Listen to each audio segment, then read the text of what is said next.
What's going on, guys? So in today's video we are going to be lowering the OBS, but first things first, if you have an older high mileage truck, there's a good chance that it either leaks or burns oil. I saw this really cool video from Engineering Explained and it really got me thinking. He had a lot of really cool information. If we look at the trucks, this one, she's got a little leak. She leave a little drippy drop in your driveway. Larry out there will actually burn some oils. Chances are if you have a high mileage vehicle, it's going to either leak or burn oil, and that means that your seals in one way or another, or your tolerances within the engine, they've changed. You know, that one's got 246,000 miles I think on Larry. This one's got 221,000 miles on it, I think. What I saw in that video was talking about these high mileage full synthetic oils, which it's okay to run these newer full synthetic oils in your older engines and stuff. I'll put a link to his video or whatever, but apparently the early full synthetic stuff wasn't compatible with the seals in these older vehicles, and that's when you had issues. But these are specifically made for these engines that are, I mean, a little tired, all right? They're not even the engines, the seals, whatever the case. So these have specific detergents and stuff in them that can go to these seals and potentially kind of give some life back to them, swell them back up. It is good oil. We need to change the oil. I don't know how long it's been in this truck, so it's a good idea anyways.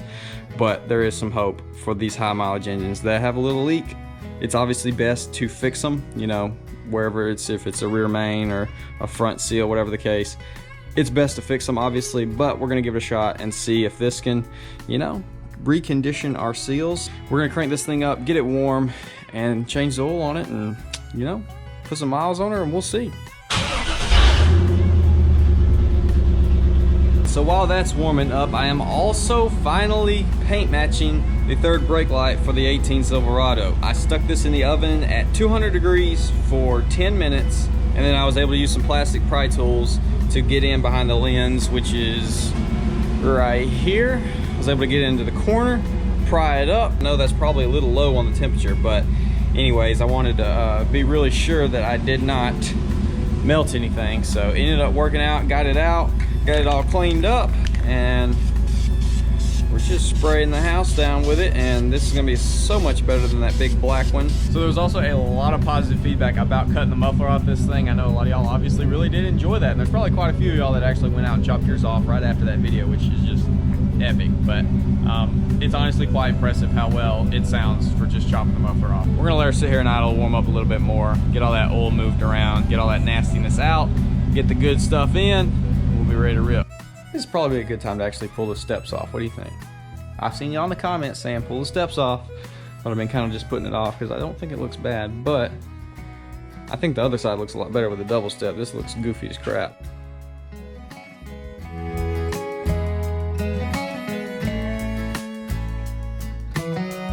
And just like that, both these steps are off. They're in basically like brand new condition. They just need to get real good cleaning. Anyways, I'm gonna go ahead and crawl under this thing, get the oil drained out.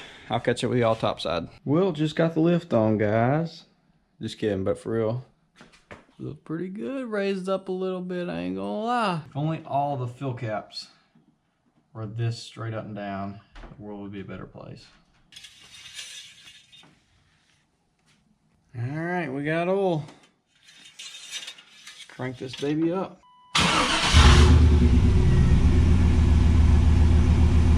This truck doesn't have an owner's manual, and I happen to have the one from my old truck, so we're just going to use it. So, what is today's date? 221,769 miles. Well, what do y'all think? No steps. I think it cleaned it up pretty good. Make a lot of y'all happy. I finally took them off. You also might have seen this coming when I raised up the 18, taking the drop shackles off at it.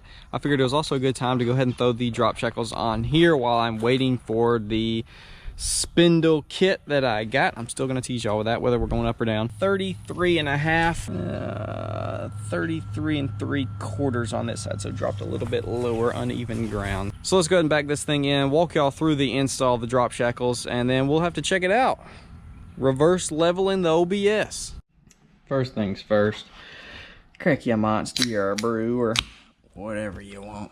So you're going to want to be able to jack the truck up to get the weight off of those leaf springs. So in my case, I use a couple blocks of wood and a jack.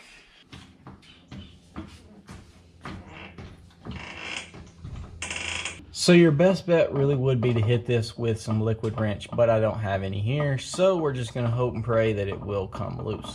13/16 on both sides.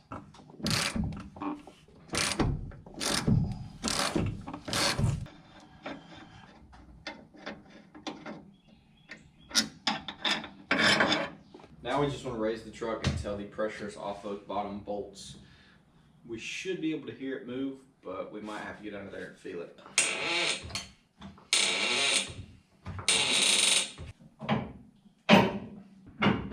Oh, you gotta be kidding me. That is so annoying that they do that. They make this bolt just a little bit too long so that it hits the hitch. And I'm probably gonna have to end up dropping this hitch or cutting the end of this bolt off. I'm gonna sit here and ponder on it. I'll catch up with y'all and tell you what I decide to do. Alright, so now that we got that bottom bolt out, we're just gonna have to lower the truck, get this bolt above this frame so we can push it out that way and it not hit that. Then we can go ahead and pull this stock shackle out.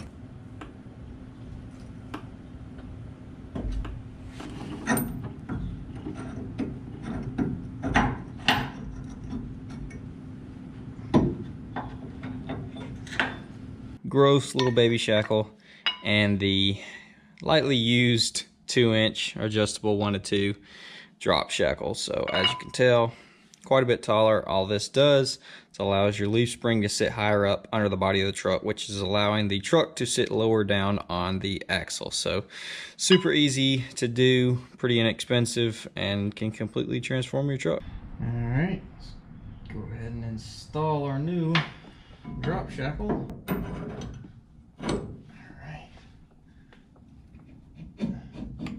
Actually pull that one down and get it on without having to lower the truck any. Let's line it up. There we go. Sick. So all that leaves us now, tighten these bolts down, repeat the process on the other side. Our install is going to be done. I'm so freaking ready for my new shocks to come in, because these, I guarantee you, are the original, and they are horrendously disgusting, and I'm sure they do literally nothing now. All right, moment of truth. Let's see how much this thing drops.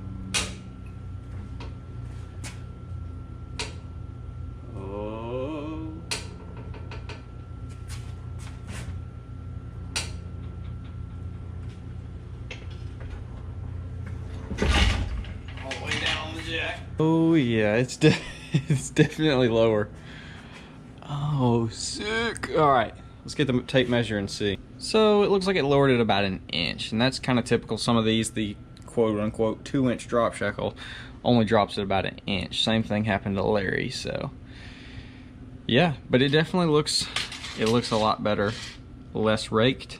So let's go get this thing out and check it out. No steps, lowered in the rear, fresh oil change. Might even give it a bath.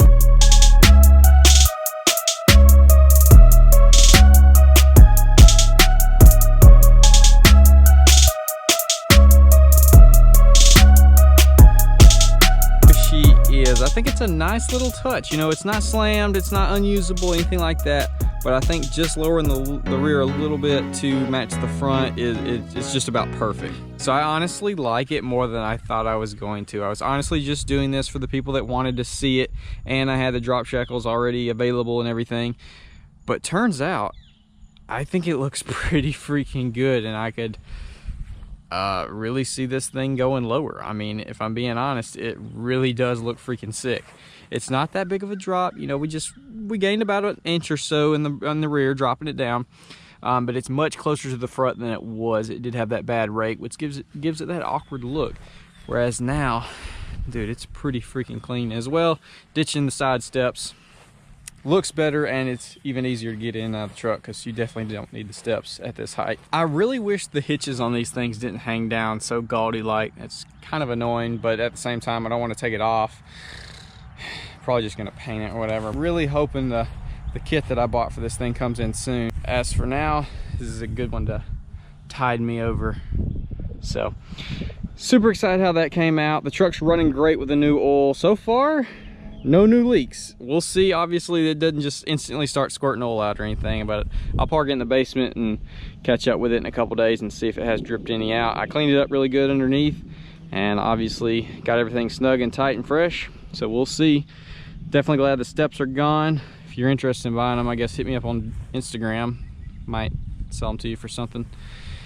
Other than that, dude, she's looking freaking clean. I really haven't showed off the interior that much, so I figured might as well. Dude, this thing is freaking crispy in here. Still got all the original stuff.